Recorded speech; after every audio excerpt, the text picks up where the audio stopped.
welcome to the Global Glug, un podcast internacional sobre spirits dove condividiamo historias y tradizioni mainly in English con un toque de español, italiano y un accenno de français. Chin chin! Hello, welcome back to a new episode of the Global Glug. Today I will try to say it correctly.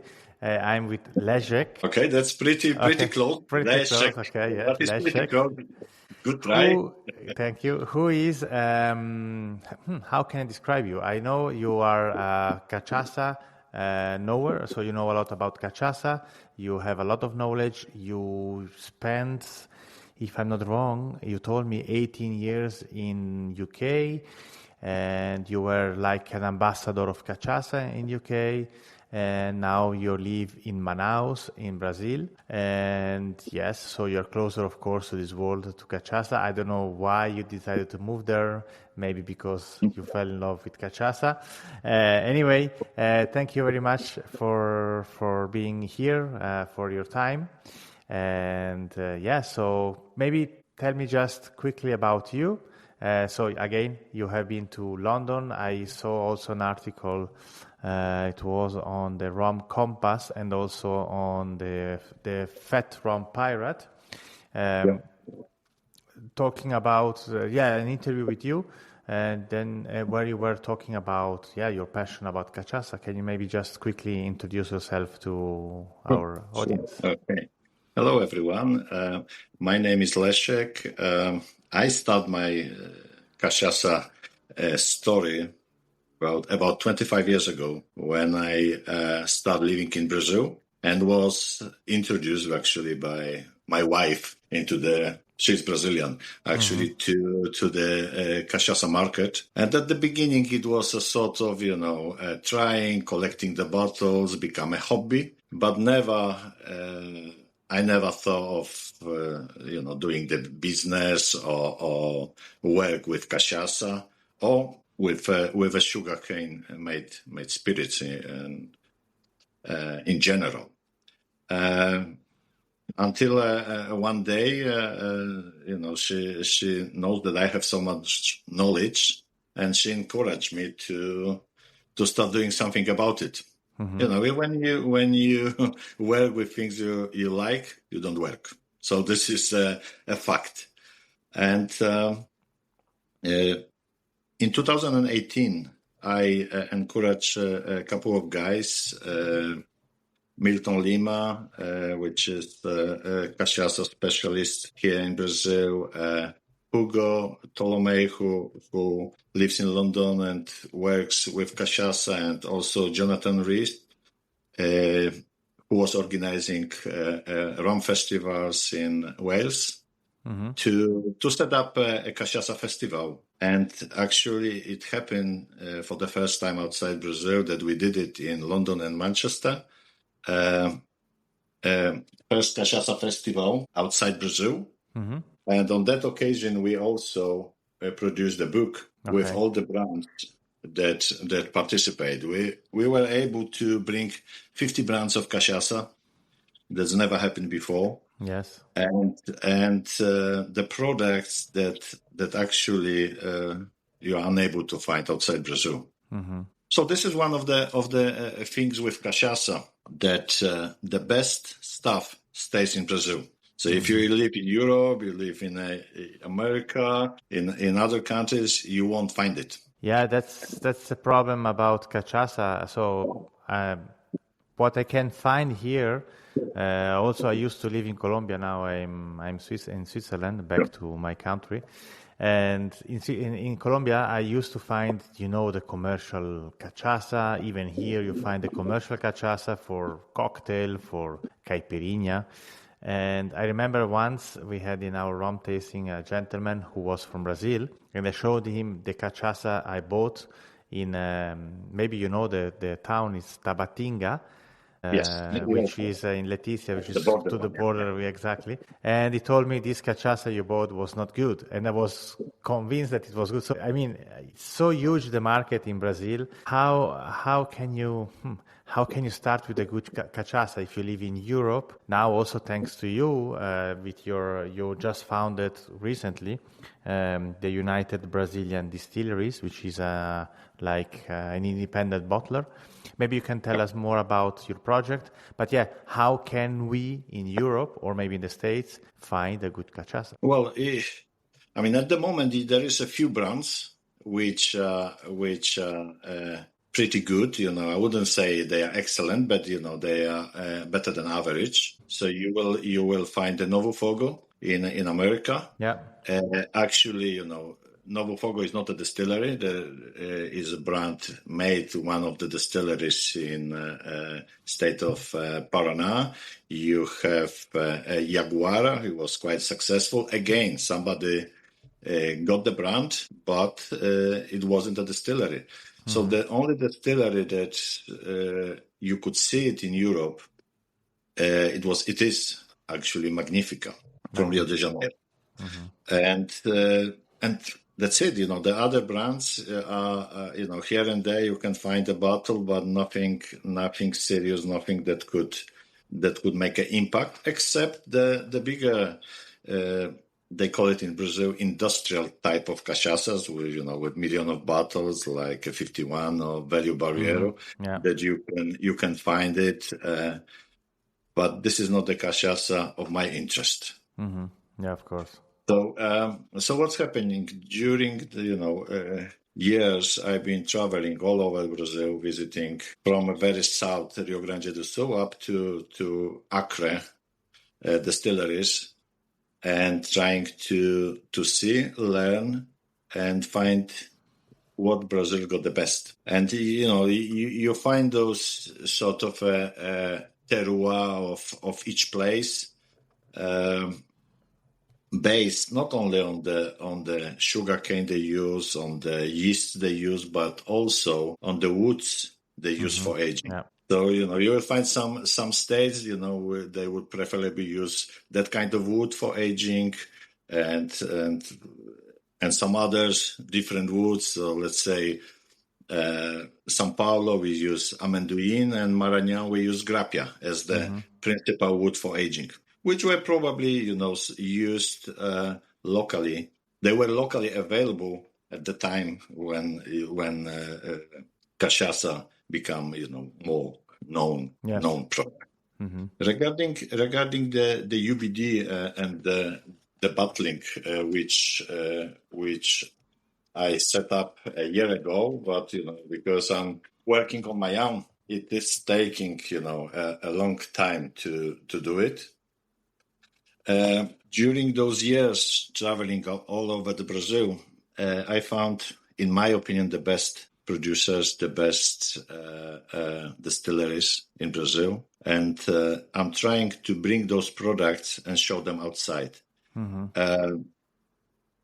Why? The small family business distilleries, they do not have enough cash to go and invest in Europe, trying to do a marketing.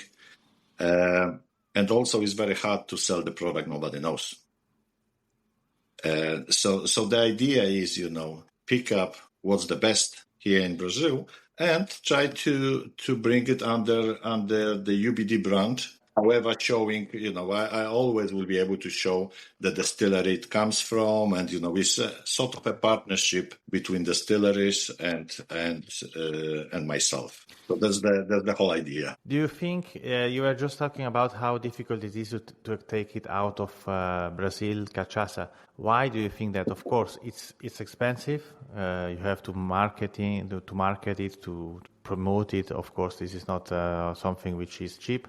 But do you think also that cachaça maybe has some kind of prejudice, yes. Negative prejudice? Yeah, I mean, what's happening when the bigger brands brought cachaça into the Europe? What's happening? They brought the cachaça for mixing and not for sipping. Mm-hmm. So whoever tried cachaça, it didn't like it. Yeah. So the next step was, okay, we don't sell cachaça, we say caipirinha.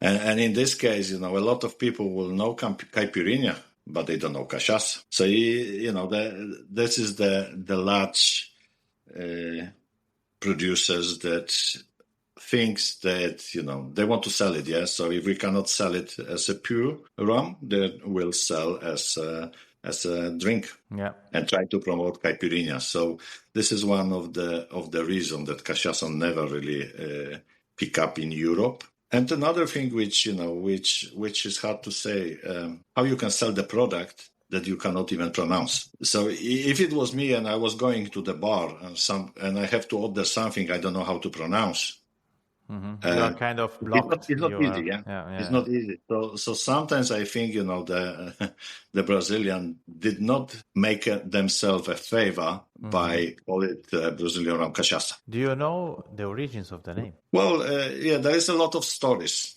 There's a lot of stories, telling from the slave time, but nobody can actually say 100% when it's come from. Mm-hmm.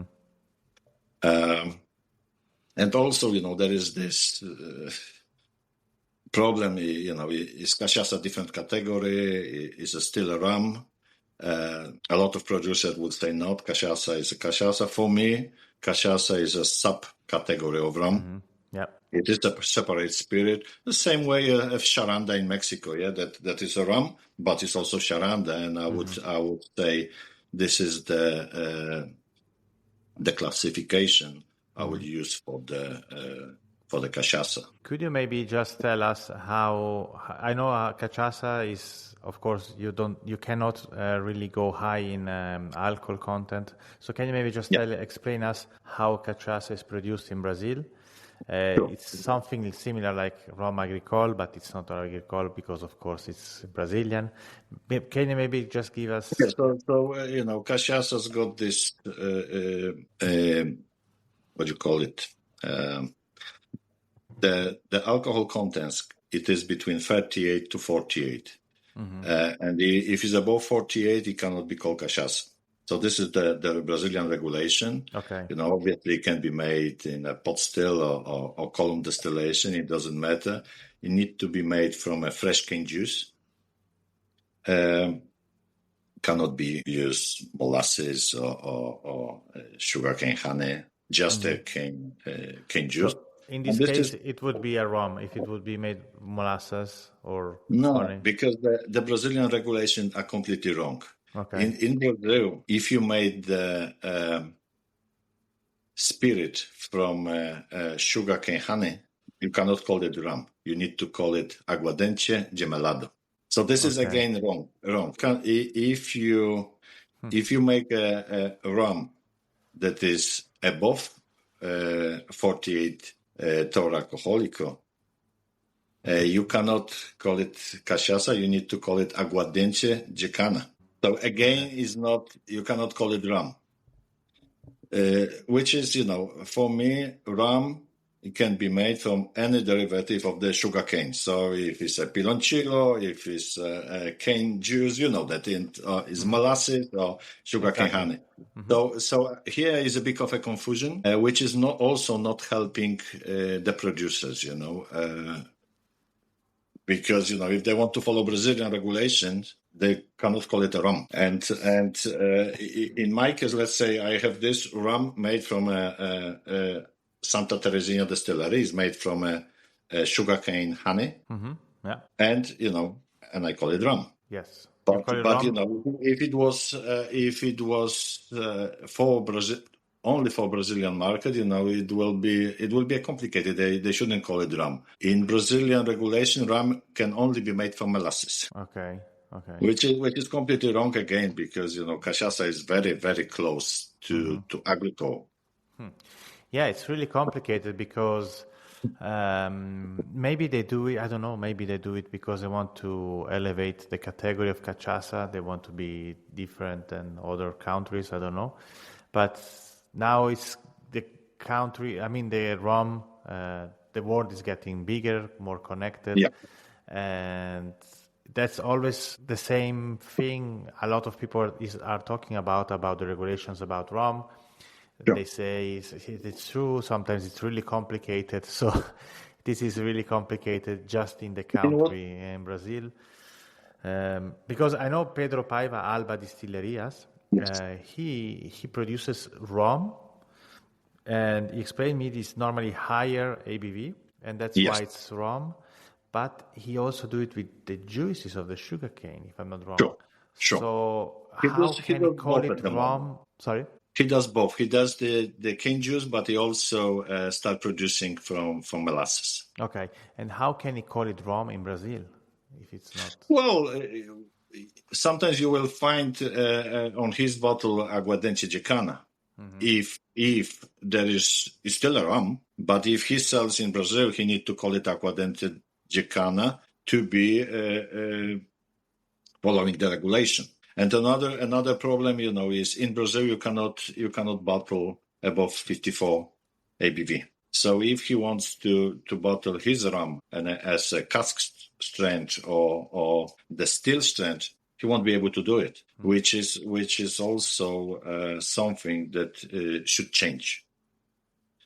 I mean, what's interesting and what is good in Brazil, that in my opinion, Brazilian spirits, in this case Cachaça, is a very honest spirit. Why? Because everyone's got their sugarcane plantation. Most of the producers have their own sugarcane. So you have actually, the whole production from the cane, from the plantation to the bottle, and everything is done on the estate. Exactly, single estate rums, complete 100% single estate. Yeah. And the regulations are pretty strict, on the cachaça, so they cannot use any except caramel. Yeah. Nothing can be used. They're getting all the flavor from the woods, and the distillation method. So it is really underrated spirit in my opinion. Yes, I've been once in Brazil. It was long time ago, 2007, and I remember I used to drink, of course, the regular cachaça for caipirinha because it's how. I never tasted it neat because I was not really into spirits back then. Brazil is such a huge country. It's so, I know it's so interesting to taste different cachaças from different places of Brazil. So you traveled a lot in Brazil. Can you maybe explain me which is your favorite region, if you have one, or?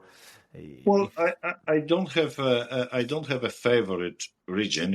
Each of the parts of Brazil would have a very specific spirit. Let's say if you go to Goiás, state of Goiás, they cannot sell cachaça above 38% ABV. And I ask why? Because there's no market for it. Okay. So the people in that part wants to drink cachaça, which is a lower ABV. And then we go to the north of the Minas Gerais state, which everyone bottle at 47, 48. They used to bottle at some of the producers at 52, 54. But when cachaça regulation came into become a sort of a law, they put down the ABV just to be called cachaça. So there is a lot of differences between each state, and also you have to remember, in Brazil, especially south of Brazil, there was a lot of migrants from all over Europe. If it was Spanish, Italian, German, Polish, Ukrainian. And they put their influence into the production as well. So if we're talking the Alba distillery, I went there. I talked with Pedro a lot of times. His distillery become one of the leading, I would say, leading distilleries, and he can give example to a lot of cachaça producers, how to make cachaça, how to make a rum, but also is a new generation. So we had a generation which is going, and they've been producing in different methods. And there is a few people in Brazil already, and I would call the new wave. Yeah, they are changing the market, and they're bringing the products that will make a difference. and will be competitive in Europe. I really believe in this. So you would say that maybe the traditional market in Brazil is more like industrial cachaça. Is that correct? Or not really? What's happening now? If you have a small distillery, and I'm talking small distillery, if you produce less than 100,000 liters a year, in this case, you need to produce to pay the bills. So most of the production will be a product cheaper that, that will cover the costs of the distillery. And then, if they are willing, that they can create also the product, which not necessarily will make the money, but they can show the ability and quality of the product. So it's interesting because you're saying about this new wave. Pedro is really, when I was checking, I also made an episode with him, and I was looking at his website and Instagram. He really has something new, maybe something really craft production of cachaça. He also puts, for example, the sugarcane, the plant in the wash. And so this is also typical what happens in Europe with the wine. Not wine, with grappa, I think. Anyway, and it's something that is, certainly new. It's not something that nobody is doing in Brazil. And about the aging process, I wanted to ask you also, how does it work? Because I was reading about cachaça that you use basically a wood which is only available in Brazil. So the aging process and the end product is completely unique. Can you maybe tell us about the types of wood? If there is so there is no let me put few details. There is no oak in Brazil. So anything which is aged in oak, it is important. Now, some of the importers can tell us when it comes from, is American oak or is a French, European oak. In the past, so let's say 10 years ago, they received the oak barrels, but they don't know where they come from. Mm-hmm. So this is also, it was a problem because nobody could track where the barrels exactly come from. And also, you had some of the importers that brought the cheap barrels, from Scotland, aged for whiskey was aged for a lot of years, and they repair it and sell it to the producers, but they didn't have a choice. They could buy it or they don't have. Yeah, so this is the oak. Years ago, when they started aging cachaça, they used wooden vats for the fermentation. And I believe, this way they discovered that some of the woods can give a flavor. So you will find in Brazil a lot of vats made of neutral wood, like jequitibá or amendoim. They will give you some flavor, but they won't give you a color. Okay. So in the past, they've been used mostly for the fermentation as a tanks to keep the cachaça. So it's interesting. Because there was no stainless steel. Sorry, you are aging in wood, and it's not getting any color. It's not getting any color. Wow. But of course, you will get a flavor, yeah. And what kind of flavor would you get in this case? It's like also like kind of vanilla, or it's maybe... No, well, it's not vanilla. It's different. I would have to try it. Could you explain it?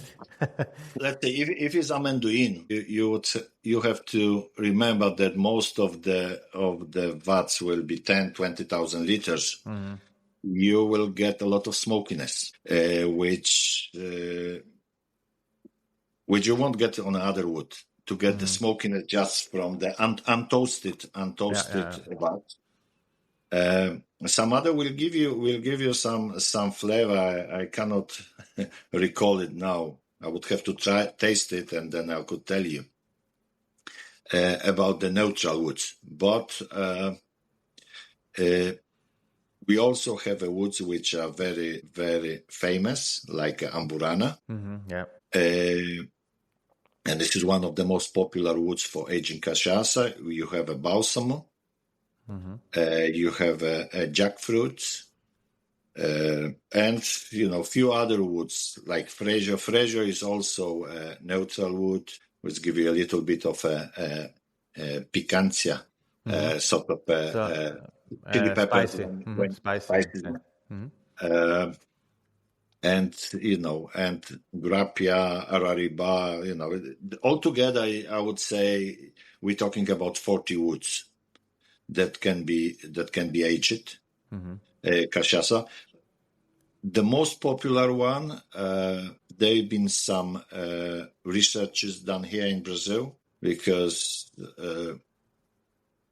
if they are not toxic. So the main woods which are used in Brazil, they are not toxic. That's been done in a university researches, and they are safe to drink. But not every wood can be used for aging. Okay. There are some wood that could be toxic when meeting the spirit. Okay, yeah. So this is something that's toxic. You mean maybe like it can be harmful to your health. Yeah. Okay. If you store alcohol in such a wood. Yeah. But the principal ones, which are used for aging, they are safe and they can be easily used. I know that Amburana, for example, was accepted in the US. Also, when it was saying it's safe, there's a lot of whiskey producers, bourbon producer in the States. They are finishing their bourbons in Amburana woods. Yeah. By the way, you were just. Then, yeah. Sorry. Go on. And then also you have those sizes. Yeah. So let's say if you call it the Cachaça Premium, you don't need to be aged in a barrels or up to 700 liters. If it's above 700 liters, you cannot call it aged. You need to call it armazenada. There's a lot of little details, but this is within Brazil. Yeah. If it's outside Brazil, it's not really that important. Yeah. Exactly. This is also the problem to get recognized by the United States or by Europe. For example, I was listening to a podcast. They were talking about at the beginning in the United States, you couldn't call cachaça. Yes. You had to call it, I don't know, rum or something like this. Brazilian rum. Brazilian rum, okay, yeah. So how do you see now how the things are changing? How is it compared to Europe? I mean, USA and Europe.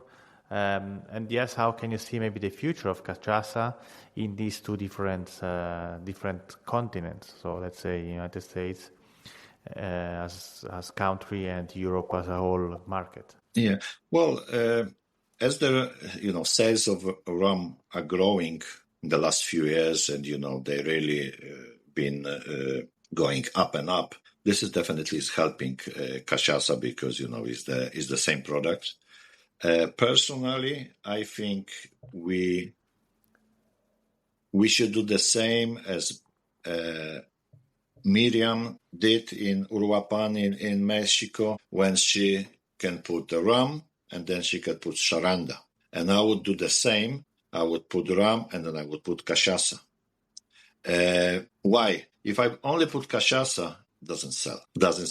So I think, because in my opinion, it's a subcategory of rum.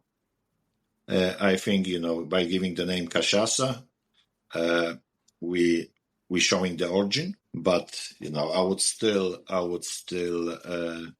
sell it as a Brazilian rum. Yeah, it's important because also, for example, I have an example. When I used to talk to our guests about cachaça, and they don't know it. But when I say caipirinha, of course. So this is something that you have to make the switch. And now when I think, of course, we are insiders. We know cachaça. Of course, you're working with cachaça. We know what cachaça is. We know what charanda is. We know what anarak is, of course. But not everyone knows it. Until you're not like a Bacardi of cachaça, it's difficult to sell it worldwide easily and for every cocktail. And how do you see cachaça? Of course, cachaça, we always see caipirinha, but how can you see cachaça also as a cocktail, premium cocktail? Have you maybe any idea or some places that you may give us reference? I am more like a sipping guy. Yeah. So I got my Braz and for the selling purposes, cocktails are really important. So maybe I know. But I always been looking for the cachaça that can be sip. And even if you have a white cachaça or white Brazilian rum, like from Pedro, and he's got a 60 ABV, it is a sipping rum. Of course, yes. You wouldn't waste it And exactly. So this is the basic for me to identify the product that I could sip unaged. Once I've got this first part, which is important for me, then I look at for the aged products that will be a high quality and can be competitive in any market. And I think I found a few of those products in Brazil, and in the next months you will find them on the market.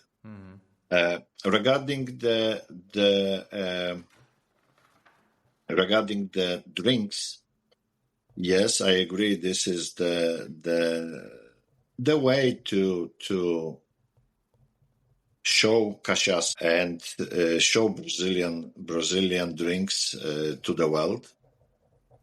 And it's important part because for the distilleries, they, like I said before, they need to make a living, so they cannot go on the small batches like I'm doing more as a hobby. Then they need to go for the bigger quantities. And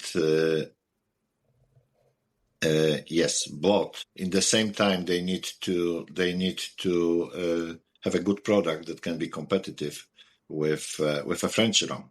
Because when it comes to the France, and you've got a very good white agricoles, not every product will be able to beat them, but there is a few that will.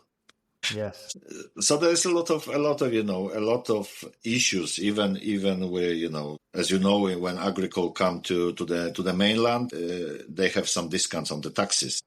Yes. So it's very difficult to bring to France a white cachaça because of the taxes, alcohol taxes, and then you are already on the lost position because your product will be more expensive than a white rum from Martinique or Guadeloupe. But if you have a very good product, it can be on the French market, and they will appreciate. Yes, of course.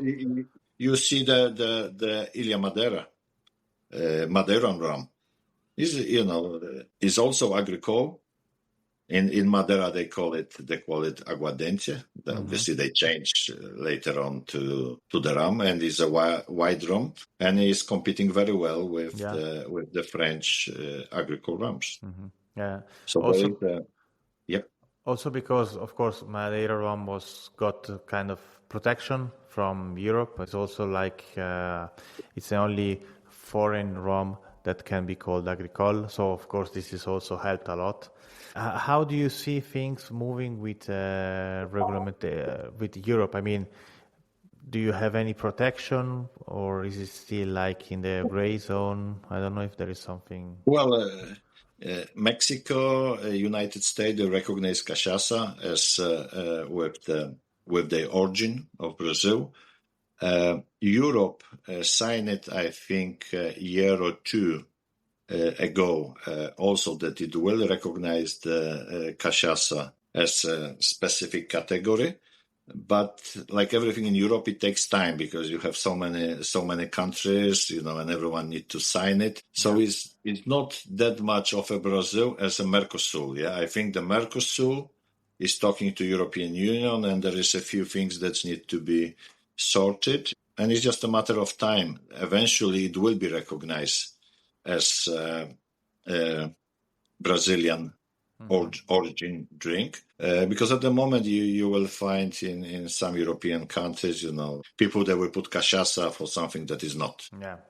So there is no regulation, and you cannot do anything about it at the moment. Yeah, since you are not protected, you cannot really claim. So I I have a couple of questions about you, personal questions. So you're living now in Manaus, the state of Amazons in Yes. Brazil, which is north of Brazil. Yeah, it is northern Brazil. I never been there, but I know it's a big city. It's not like Rio de Janeiro, it's not like São Paulo, of course. Yeah. But what are your plans for the future? So are you going to develop more, finding more products to bottle, to take out of Brazil? And also I wanted to know how many products you already have for UBD. Okay. So, well, I live in Manaus because my wife is from the Amazon. So she got tired of UK and she said, well, it's time for me to come back. So I said, well, as I am every year in Brazil anyway, I decided, okay, let's go. So we, after so many years in England, we decided to move and actually live, because here in South America, you are living. And you're completely changed your. I mean, you already knew about Cachaça, but now you're really an insider. Is it, or are you maybe Manaus? It's not really a region. No, Because I know Manaus it's maybe is not the Cachaça place. There is not even one distillery in the state, and a big state. Yeah. The closest one is the next state in Pará, which has 3 distilleries of Cachaça. 2 of them I visited. One is the pretty new one. And on the east, you have a state of Acre, which is on the border with Peru, Bolivia, where there is one distillery, a friend of mine called Jiboia, and and he produced cachaça there. So not much around, but obviously I've been traveling quite a lot, and sometimes when I live in England, but I did a trip for 3 months just visiting distilleries, so I know where to go to find a good product. I bottled on the UBD. I bottled already 3 products, which is rum from Alba Distillery. There is also rum from Santa Teresina in Espírito Santo.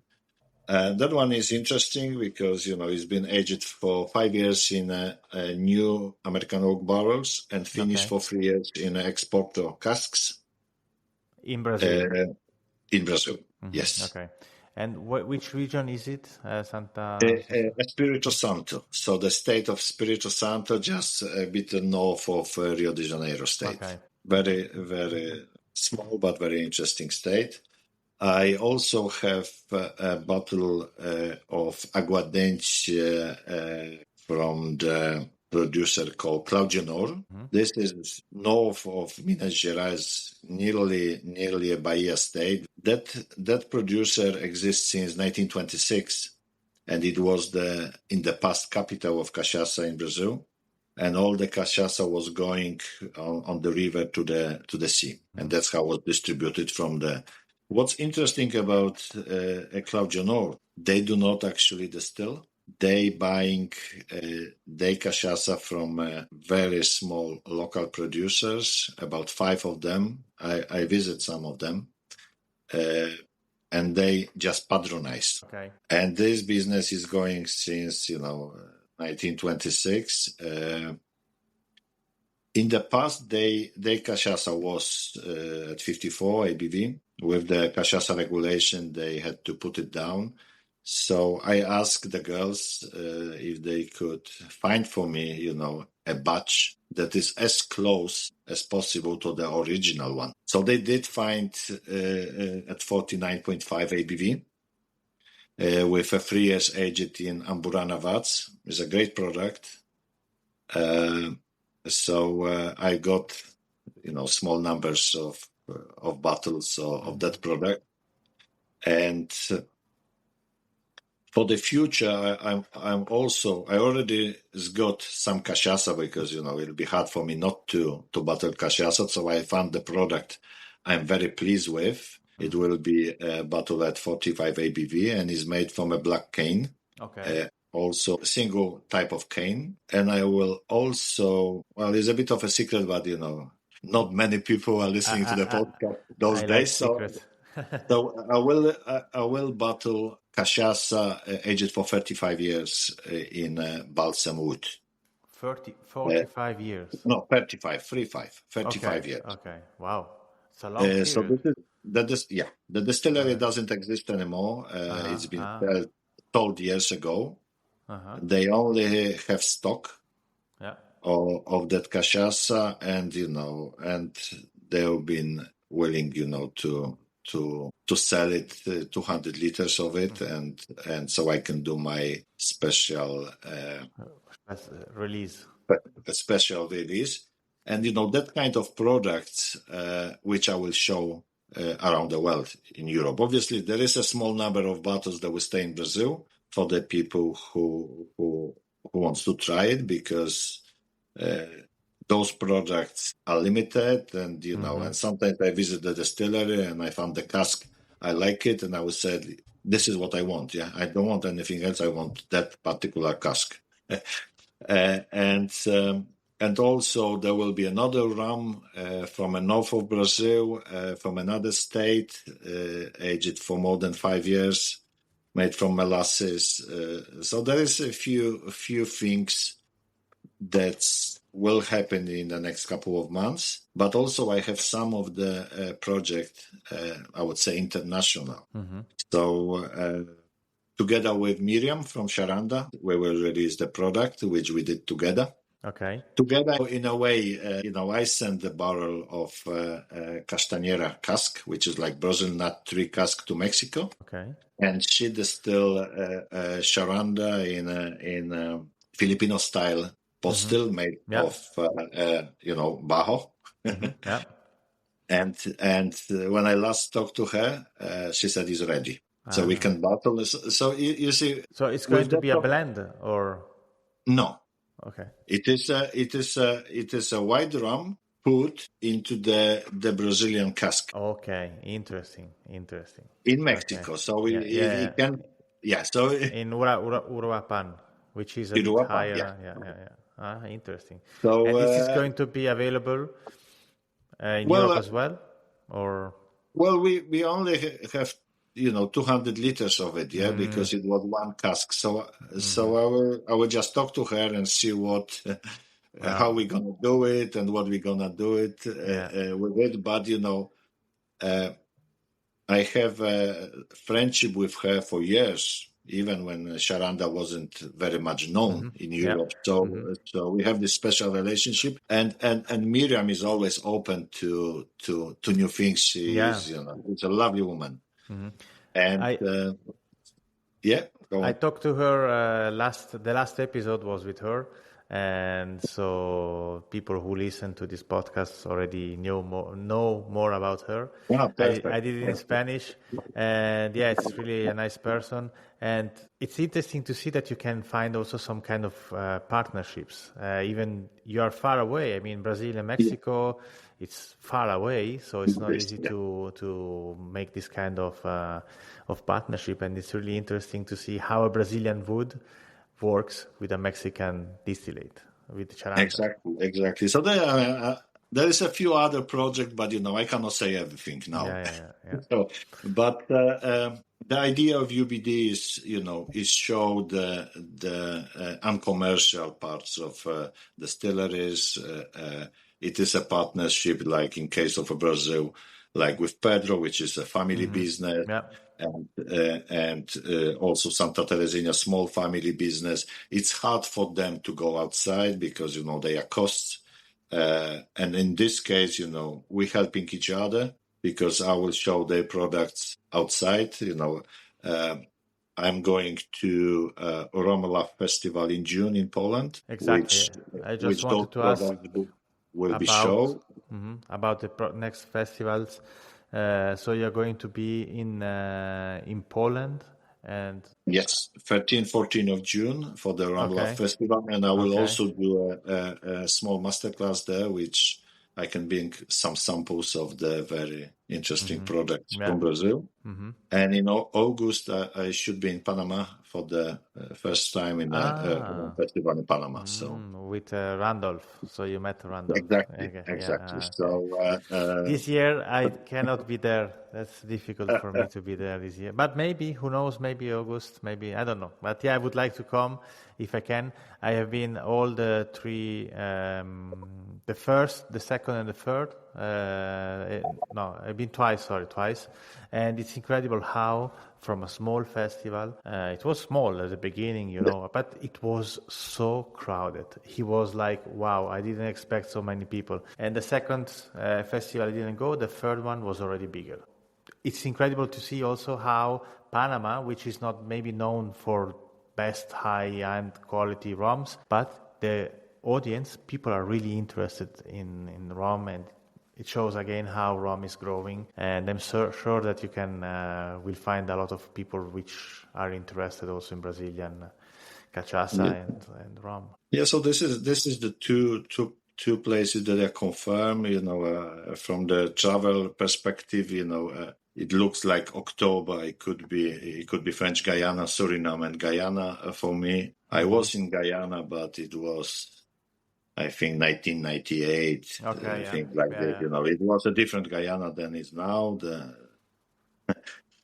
The different way of serving the rum. That was, very much adventure. Now Guyana is changing. So, but it will be interesting, especially for me, to visit the French Guyana and see some distilleries and compare what we have here in Brazil, and also with some other stuff they have in Martinique and Guadeloupe. Yeah. So you are not just planning to bottle Brazilian rum cachaça, but also to expand a bit, maybe other countries. Yes, definitely. I mean, this is one part of the project. The second part of the project is, to have a small adega here in Manaus. So I'm working on it when actually you're gonna be able to come and buy the best bottle and also get the rum or cachaça directly from the casks.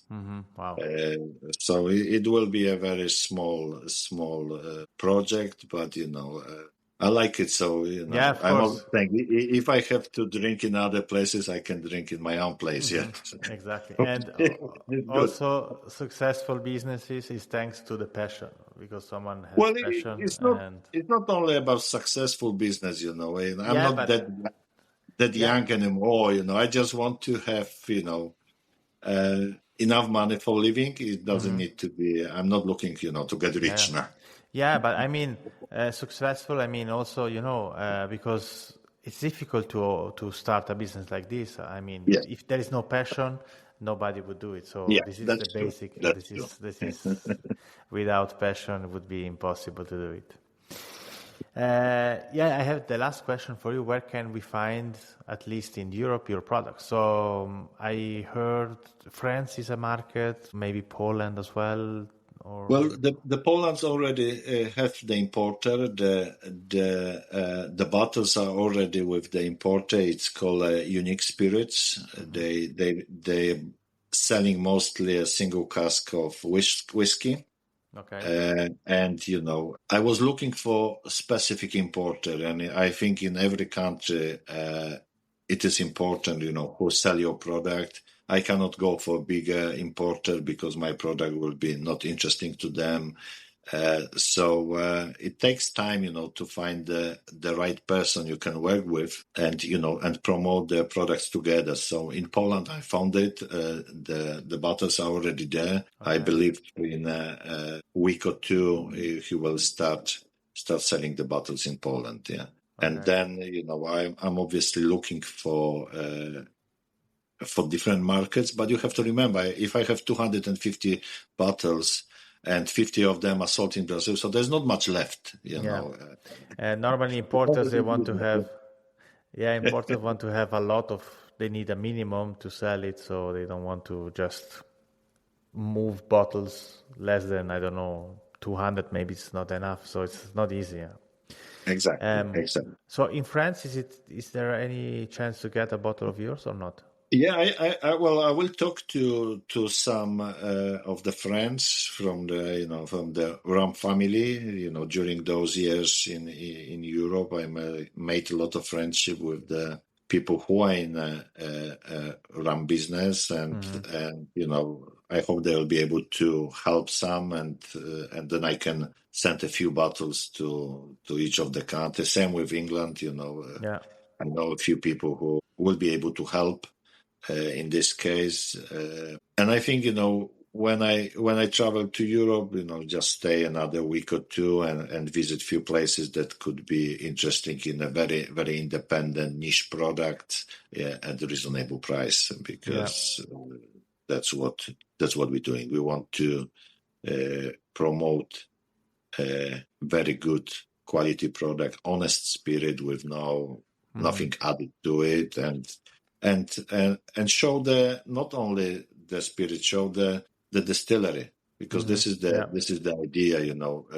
We're not hiding, we're not putting secret distillery when it comes from. No, everything, and then they actually exist, and that sort of partnership I'm looking for. So if I find a good product, but they are not interested in that sort of a partnership, that we work together to show the product, or they are not ready to be outside Brazil, because this happens a lot. There's a lot of distilleries, they would like to sell their product outside, but they are not ready for it. You mean ready? Why not? Because they don't. Because let's say the bottles which are available here, they are not very commercial. Okay. There is a lot because of marketing, maybe. A lot of regulation. There are a lot of costs, and and it's happened that we had a few distilleries that they did the import because somebody was interesting, and it was the first and the last import, because the importer bought, he couldn't sell it, and also those days the importer distributor, they're interesting of a partnership again. So we work together for this product to be successful. And unfortunately, there is a lot of distilleries in Brazil. They just want to sell it. They are not interested in. But like I was saying, with the new wave of new people coming to the market, I think this could be changed. And you see, only 5% of the production is actually exported. So, and the market is huge. I mean, the local consumption of cachaça is huge. So there's a huge potential, yes. But again, difficult to export, a lot of investment. But again, I think maybe thanks also with people like you, in 10 or 5, 10 or maybe less, I don't know, years, we will always also find more cachaça also in Europe and in the States. So definitely. I mean, if you look at in the European, I would call it rum geeks, they definitely, a lot of them know. And even if you look at the Patron Pirate in England, I've been sending him a lot of samples of different cachaça, so you will find a lot of review of cachaça, and it's not happening so far because there is no product. So the best stuff is not there. So how are you gonna taste it? Yeah, you have to travel to Brazil, of course, but. Of course, that will be easy way to do. And don't drink just caipirinha. Please drink some good cachaça. Exactly. Just quickly, the most popular destination in Brazil is, I think, it's Rio de Janeiro. Can you find in Rio nice sipping cachaça, or is it maybe? Yes, easy? You can. Okay. There is a few places in Rio when you can go and find the good bottles of cachaça. I mean, if anyone want a questions or want to find something, if he's coming to Brazil, where to go, when he can find cachaça, you can easily send me a message, and whatever I can help or indicate the place, I will. Sometimes I have, a rum guys sending me a message. Listen, a friend of mine is coming to Brazil. What bottle he can bring it to me? And then I will say, where is he? where is the nearest shop, independent shop, where he can buy it, and then that's how it works. I'm willing to help anyone who is happy to get some good stuff from Brazil. I will put your Instagram links on the episode description. And yeah, I don't know if you I don't know if you have also a website, but if you have a website, you can also give it to me later. And so I think I asked you everything I wanted to ask you. I don't know if you want to add maybe a last thing before we close the conversation. We could talk for hours. This is the subject. I could talk for hours. This podcast will count 24 hours.